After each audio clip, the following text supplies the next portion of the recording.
오늘은 세상을 사랑하시는 하나님, 그런 제목으로 하나님 말씀을 나누겠습니다.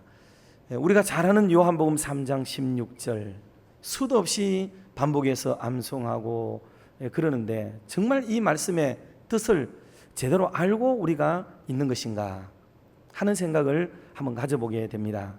한 세 가지로 시간을 따라 말씀을 좀 드리겠습니다. 첫째는 온 인류를 향하신 하나님의 사랑이다 하는 거예요. 하나님의 사랑은 온 인류를 향한 사랑이다. 우리는 이런 말을 들으면 이게 좀 가슴에 좀 와닿기가 좀 어렵죠. 너무 반복적으로 많이 들었기 때문에 하나님이 온 인류를 사랑하시지 다 알기 때문이에요. 그런데 온 세상, 온 인류를 향하신 하나님의 사랑이라는 것은 이 사랑이 얼마나 큰지를 얘기하는 거예요. 위대한 설교자 중에 맥퍼슨이라는 목사님이 계세요. 이분은 요한복음 3장 16절에 정통했습니다. 자, 그러면 이분은 요한복음 3장 16절에서 말하는 사랑은, 그러면 하나님의 사랑은 어떤 사랑이냐? 정확하게 기독교의 사랑, 특별히 하나님의 사랑이 얼마나 특징 지어지는지를 세 가지로 이렇게 얘기를 했습니다. 첫 번째는 하나님은 사랑스럽지 않은 자도 사랑한다는 거예요. 사랑스럽지 않는 자도 사랑한다.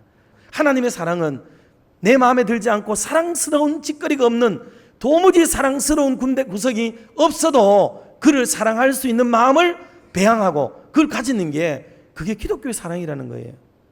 그리고 또 두 번째로 사랑이 뭐냐 하고 그러냐면요, 이거는 자격 없는 자에게도 사랑하는 거예요. 자격 없는 자. 이 무한정의 사랑이죠. 하나님의 사랑이 얼마나 크고 넓은지를 보여주는 큰 사랑을 지금 담고 있다 하는 겁니다. 세 번째 사랑은, 이거는 사랑받기를 원하지 않는 사람도 사랑한다는 거예요. 하나님은 우리를 끝까지 추격해 와서 우리를 사랑하시는 하나님이시다 하는 겁니다.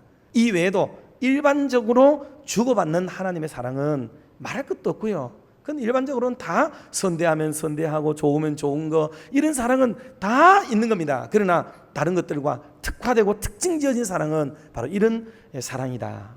도무지 사랑할 수 없는 것도 사랑하는 것, 이게 참 귀한 것이라는 것을 우리가 알 수가 있습니다.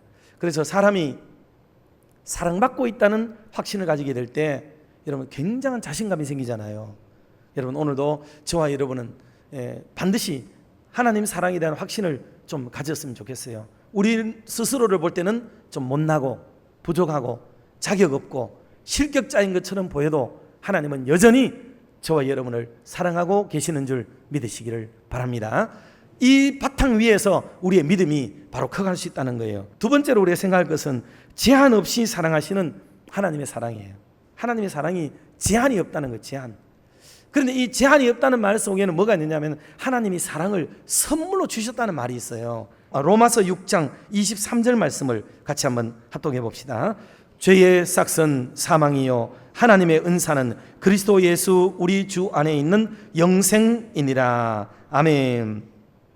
하나님이 우리를 사랑했다. 그러니 하나님이 예수님의 사랑, 하나님의 사랑을 우리에게 얘기할 때에 성경은 뭐라고 얘기하냐면 우리에게는 영생이 있다. 그리고 내가 곧 생명의 떡이다. 나를 먹는 사람은 굶주리지 않는다. 나를 마시는 자는 목마르지 않는다 라고 계속해서 얘기를 해요. 예수님이 신약에 오면은 영생에 대한 개념이 조금 발전됩니다. 이게 개진이 돼요. 그래서 쉽게 끊어서 얘기하자면 이겁니다. 죽어서 천국 가는 것은 저와 여러분에게 주시는 하나님의 놀라운 영생인 줄로 믿으시기를 바랍니다.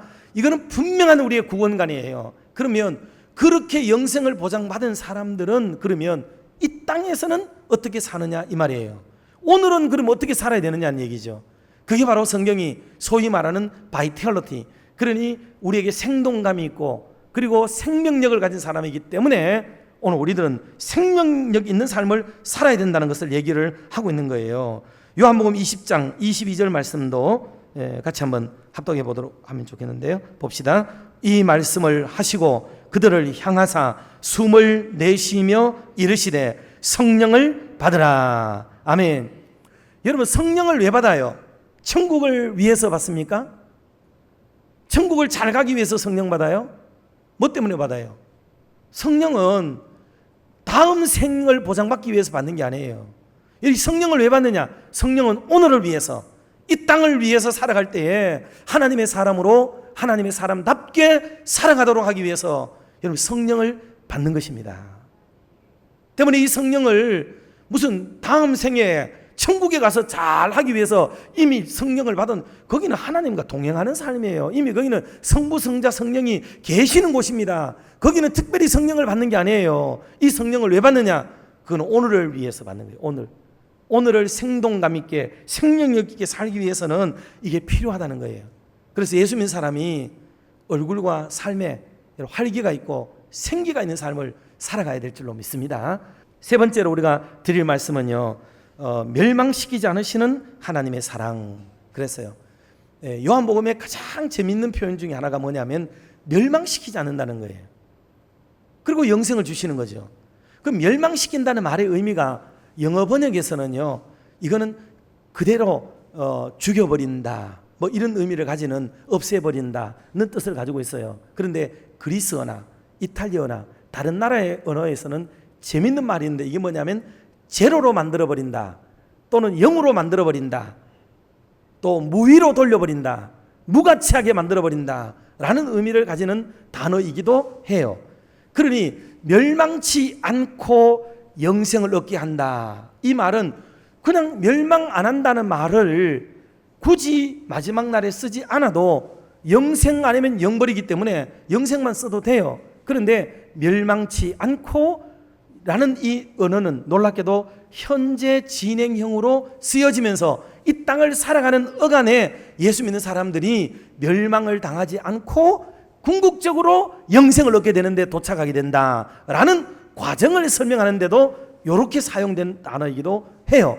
그러니 우리는 이 멸망, 영생, 이 단어가 마지막 날에 딱 심판대에 갈라질 단어로만 여길 게 아니고 오늘을 살아가는 동안에 예수 믿는 사람들은 그 삶의 가치가 무가치하거나 필요 없는 사람이 되거나 아무 쓸데없는 사람이 되는 게 아니고 이 땅에도 보람있게 유익되게 쓸모있는 사람으로 살아가게 되면서 마지막 날에는 영생에 동참하게 된다는 뜻으로 이 사용을 하면 이 본문이 더 정확하고 해석이 올바르다고 볼 수가 있습니다. 오늘 성도 여러분, 저와 여러분이 삶에서 할 수 있는 게 뭔가 한번 조용히 한번 생각해 보시고 남은 날 동안에 그리스도의 사랑을 좀 실천하면서 살아가는 저와 여러분의 남은 생애가 되기를 주님의 이름으로 축원합니다.